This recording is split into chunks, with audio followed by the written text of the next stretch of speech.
놓치고 싶지 않은 나의 꿈, 나의 인생. 나폴레온 힐 지음, 권혁철 옮김, 국일미디어. 소망. 모든 성공의 출발점. 에드윈 C. 번즈가 화물열차를 타고 뉴저지주의 이스트 오렌지에 도착했을 때 그의 행색은 불황자처럼 초라했다. 그러나 마음만은 누구에게도 뒤지지 않을 만큼 자신감으로 가득했다. 에디슨 연구소로 향하는 그의 머릿속에는 이미 에디슨과 함께 일하는 자신의 모습이 그려지고 있었다. 그의 인생에서 가장 큰 꿈은 위대한 발명가 에디슨과 함께 사업하는 것이었고 그 첫걸음으로 에디슨 연구소의 문을 두드렸다. 번즈의 소망은 단순한 희망이나 원하는 것 같은 추상적인 것이 아니라 그런 모든 것을 초월하는 절대적이고 확고한 소망이었다.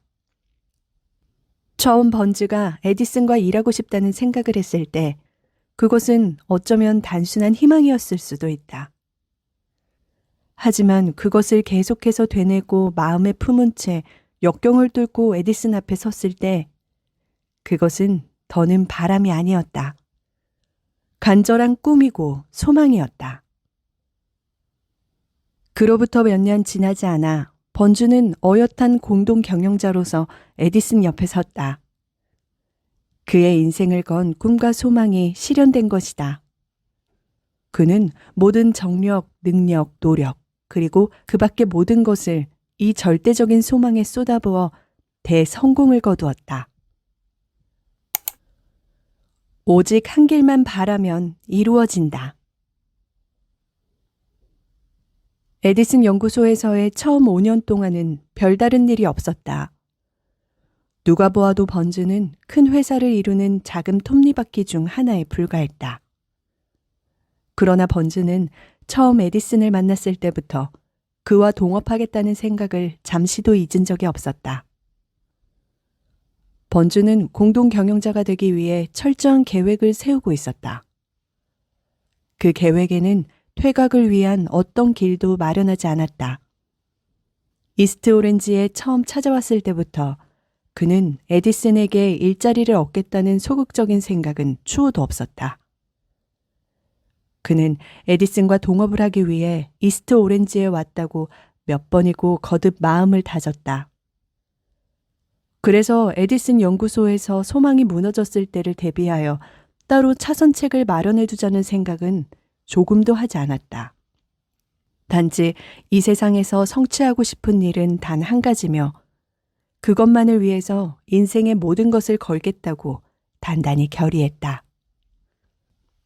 번즈는 에디슨과 동업자가 되어 사업을 하는 것이 내가 이 세상에서 반드시 해내고자 하는 유일한 것이다. 나는 그것을 위해 다른 곳으로 돌아갈 수 있는 모든 다리를 불태우고 나의 모든 미래를 걸어 성공을 얻어낼 것이다 라고 생각했다. 그러고는 끝내 자신이 그리던 미래를 손에 넣었다. 번즈는 후퇴란 불가능하며 승리가 없으면 오직 패배뿐이다 라는 엄격한 양자택일의 길을 스스로 만들어낸 것이다. 이것이 바로 에드윈 C. 번즈의 성공 철학이었다. 옛날 어느 위대한 장군이 전쟁터에서 중대한 결단을 내려야 할 시점에 몰렸던 적이 있다. 장군과 그의 1000명 남짓한 병사들은 1만 명이 넘는 적군이 있는 적진 한가운데로 쳐들어가야 하는 백척간두에 서 있었다. 고심하던 장군은 먼저 병사들을 각 선박에 나누어 태운 뒤 가만히 적국으로 숨어 들어가게 하고 군사와 무기, 탄약을 모두 배에서 하선시켰다. 그러고는 병사들에게 모든 배를 불살라버리라고 명령했다. 장군은 붉게 타오르는 배들을 가리키며 말했다. 제군들, 지금 우리의 배는 화염에 쌓여 불타고 있다. 우리에게는 이제 도망갈 배가 남아있지 않다. 그러므로 싸워서 이기는 것 외에는 살아서 돌아갈 길이 없다. 우리에게는 승리가 아니면 전멸이 있을 뿐이다.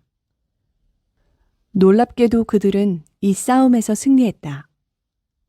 어떤 일이든 승리를 얻기 위해서 스스로 자기의 배를 불태워 퇴각을 위한 모든 수단을 끊는 결단력이 필요하다. 이것이 성공 철학의 제1단계인 불타오르는 소망의 위력이다. 불에 관한 이야기를 하나 더 소개하겠다. 아주 오래전에 시카고에서 큰 화재가 발생한 적이 있었다. 상인들은 길 모퉁이에 모여 어젯밤까지 자신의 가게가 있었던 불탄 자리를 물끄러미 바라보고 있었다.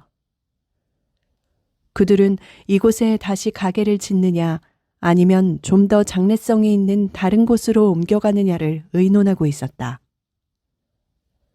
결국 단 한 사람을 제외하고는 전원이 시카고를 떠나기로 결정했다. 시카고에 머물며 가게를 재건하기로 한 그 사람은 불탄 자리를 가리키며 이렇게 말했다.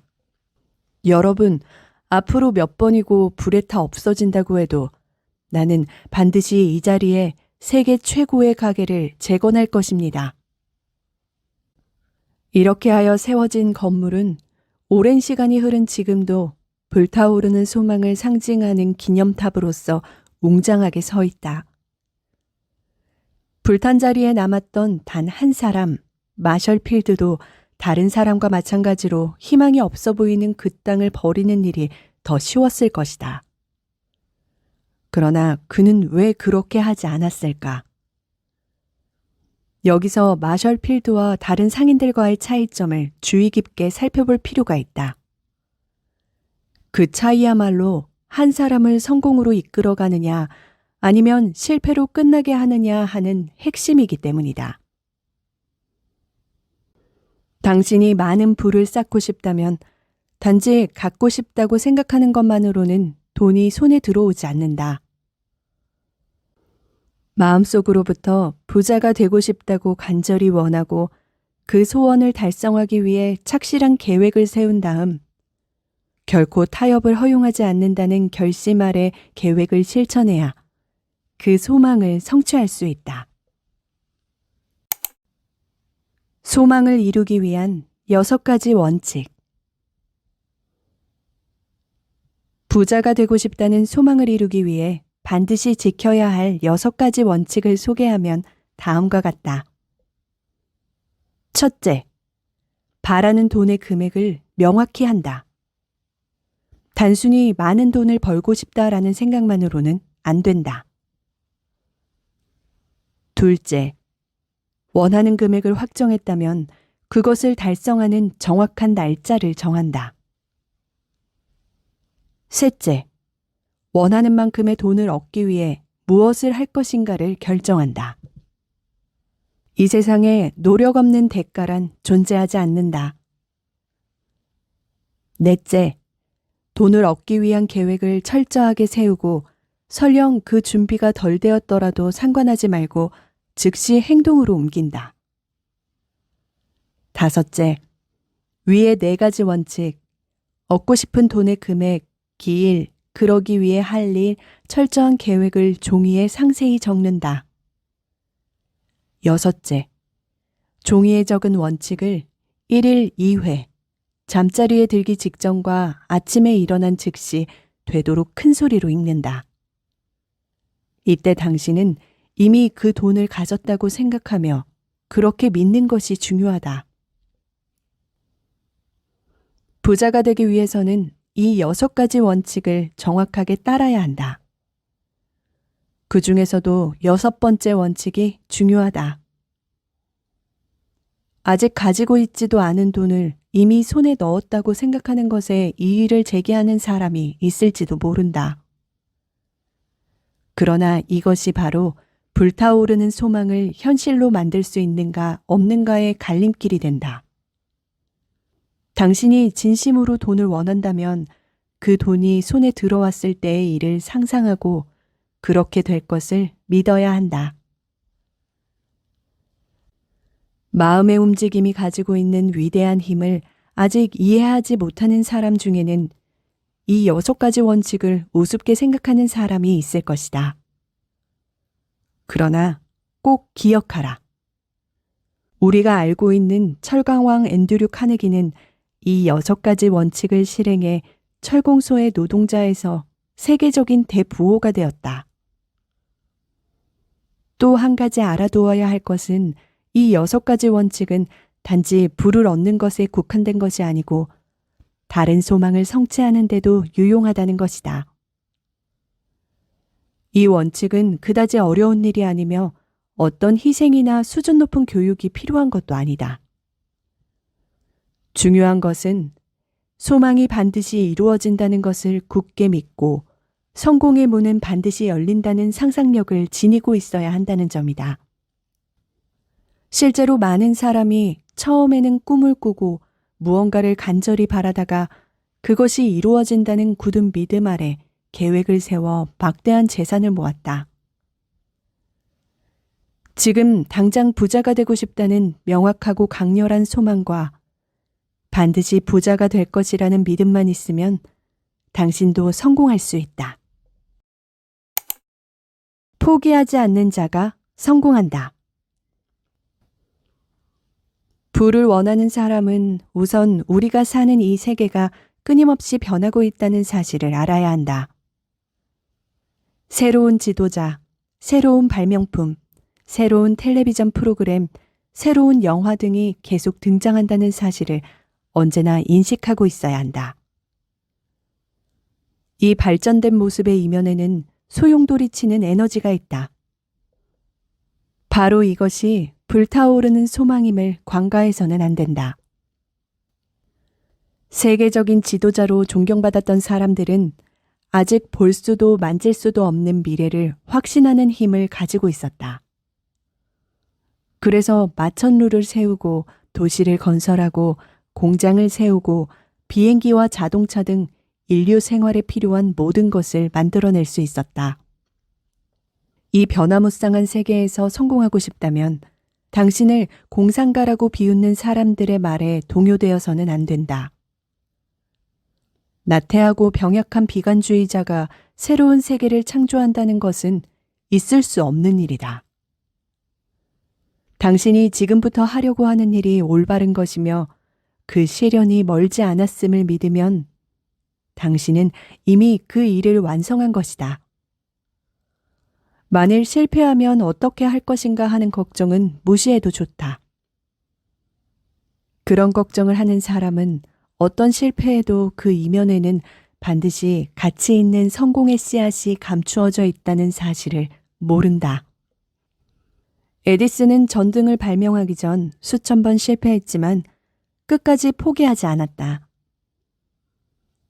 진실한 공상가는 도중에서 간단히 손을 드는 약한 사람이 아니다라는 말처럼 진심으로 무엇인가를 끊임없이 추구하는 사람은 아무리 힘들어도 포기하지 않는다. 담배 체인점 설립을 꿈꾸었던 워렌은 마침내 미국 최대의 담배 체인점을 실현했다. 또 라이트 형제의 하늘을 날아보고 싶다는 진지한 꿈이 오늘날 세계 여행을 가능케 했다. 마르코니는 눈에 보이지 않는 전파의 힘을 이용하는 것이 꿈이었다.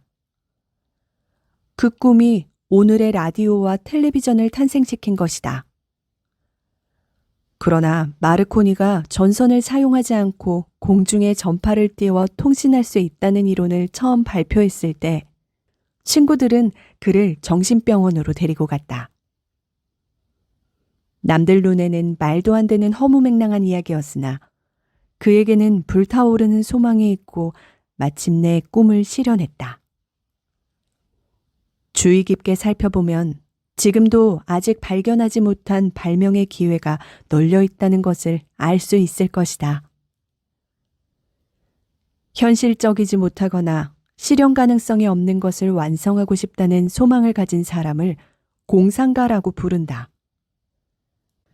공상가라 하면 비현실적이고 막연히 꿈만 꾸는 사람처럼 들리지만 진실한 공상가란 다른 사람보다 한 발 앞서 가능성을 바라보고 개척하는 사람이다. 하지만 성공에 이르는 길을 개척해 나가려는 사람들의 시작은 비참한 경우가 많다. 게다가 도중에는 손바닥이 터지도록 고난에 시달려야 한다. 존 버년이 철로역정을 완성한 것은 종교 재판에 져서 투옥된 이후였다. 오 헨리는 오하이오주에서 수감 중에 비로소 자신에게 잠재해 있는 천재적인 재능을 깨달았다. 그리하여 비참한 범죄자로 일생을 끝내지 않고 위대한 작가로서 또 하나의 생애를 견고하게 구축해냈다. 찰스 디킨스는 물건에 상표를 붙이는 평범한 기능공이었으나 쓰라린 시련을 경험하고 난 후 세계적인 작가가 되었다. 헬렌 켈러는 어렸을 때 큰 병을 앓아 시각, 청각, 언어장애라는 삼중고를 겪어야 했다. 이러한 불행에도 불구하고 그녀는 역사의 한 페이지의 위대한 인물로 기록되었다. 그녀는 자신의 생애를 통해 패배를 인정하지 않는 한 누구에게도 패배는 있을 수 없다라는 말을 실증한 사람이다. 로버트 번즈는 벽지에 사는 가난뱅이에다가 알코올 중독자였으나 순결무구한 마음을 담은 아름다운 시로 많은 사람의 공감을 얻었다. 베토벤은 귀가 들리지 않은 상태에서도 수많은 명곡을 작곡했으며 존 밀턴은 시각장애인이었지만 신라권을 쓴 영국 최고의 시인이 되었다. 이들의 진지한 꿈은 훌륭한 예술이 되어 영원히 기억될 것이다. 지금까지 열거한 사람들 외에도 자신의 운명을 개척한 사람은 무수히 많다. 당신은 비참하고 가난한 인생을 감수할 것인가, 아니면 성공하겠다는 소망을 불태울 것인가? 당신의 선택에 달려있다. 다음의 시를 음미하면서 생각해 보기 바란다. 인생을 싼값에 파는 사람에게 인생은 그 이상을 지불하지 않습니다. 시간이 흐른 뒤 후회해도 이미 소용이 없습니다. 인생에 고용되려고 하는 사람에게 인생은 원하는 만큼의 급료를 주겠지만 한번 급료가 결정되면 일생 그 급료로 참아야만 합니다. 가령 비참한 일이라도 자진하여 고생을 배운다면 자립심을 가지고 전진하는 사람에게 인생은 넘치는 부를 줍니다. 인생은 원하는 만큼 준다. 하지만 단순히 바람을 가지는 것과 소망을 현실의 것으로 받아들일 마음의 준비를 하는 것은 근본적인 차이가 있다. 소망이 반드시 실현될 것을 마음으로 믿지 않는 한 그것을 받아들이는 마음의 준비를 할 수 없다. 즉, 희망이나 기대가 아닌 신념을 갖는 것이 중요하다. 동시에 항상 마음의 여유를 갖는 것도 중요하다. 신념은 물론이거니와 성의와 용기도 마음이 초조하면 발휘하기 어렵기 때문이다. 진정으로 원하면 반드시 이루어진다. 다음에 소개하는 두 편의 일화는 소망이 갖는 위대한 힘에 관해 이야기하고 있다. 첫 번째 이야기는 19세기 후반부터 20세기 초반까지 활동한 최고의 바그너 소프라노 마담 슈만 하잉크의 이야기다. 신출내기 시절 슈만 하잉크는 오디션을 받으려고 비엔나 황실 오페라단의 연출가를 찾아갔다. 그러나 그 연출가는 오디션조차 보지 못하게 했다. 그는 초라한 옷차림에 주눅이 들어 어쩔 줄 몰라 하는 소녀를 보고 이렇게 말했다. 그 얼굴로 이 오페라계에서 생활할 수 있다고 생각하니? 그런 거창한 망상은 집어치우고 재봉틀이라도 한 대 사서 일을 해라. 너는 절대로 가수가 될 수 없으니까. 이 연출가는 음악에 대한 지식은 풍부했는지 모르지만 간절하고 열렬한 소망을 지닌 사람이 어떤 일을 해낼 수 있는지에 대해서는 무지했다. 만일 그에게 그것에 대한 지식이 조금이라도 있었더라면 그때 단 한 번의 테스트도 하지 않고 그녀를 쫓아내는 잘못을 저지르지는 않았을 것이다. 비엔나 황실 오페라단에서 거절당한 슈만 하잉크는 결국 진정으로 원하는 것은 반드시 이루어진다는 신념 하나로 유명한 인류 가수가 되었다. 이번에는 내가 잘 아는 사람의 이야기다. 수년 전 함께 일하던 회사 직원이 병으로 쓰러진 일이 있었다. 그의 상태는 날로 악화되어 수술을 받게 되었는데 의사는 문병을 간 나에게 마음의 준비를 해두세요. 너무 늦었습니다. 라고 유감의 말을 전했다. 그러나 그 직원은 수술실로 들어가기 전 나를 바라보고 이렇게 말했다. 사장님, 염려하지 마세요. 곧 돌아올 테니까요. 담당 간호사는 그를 불쌍하다는 듯이 바라보았다.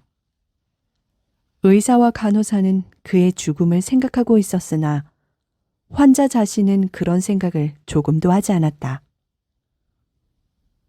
그는 모두가 부정적인 의견을 말하는 중에도 자신은 완치하리라고 믿었다. 그리고 정말 약속한 대로 그는 건강을 회복하고 돌아왔다. 나중에 의사는 이렇게 말했다. 생명에 대한 불타오르는 소망이 그를 구했습니다. 만약 조금이라도 죽음을 받아들였다면 살아나지 못했을 것입니다. 이렇듯 꿋꿋한 신념 위에 자리 잡은 소망의 힘은 사람을 죽음의 심연에서 끌어내기도 하고 수백 번 실패했을 때도 회복할 힘을 준다. 또한 평생 소리를 듣지 못하고 살 수도 있었던 내 아들에게 아름다운 소리를 듣게 해주기도 한다. 그렇다면 어떻게 해야 이 타오르는 소망을 자신의 것으로 만들어 사용할 수 있을까? 그것은 다음 단계에서 밝힐 것이다.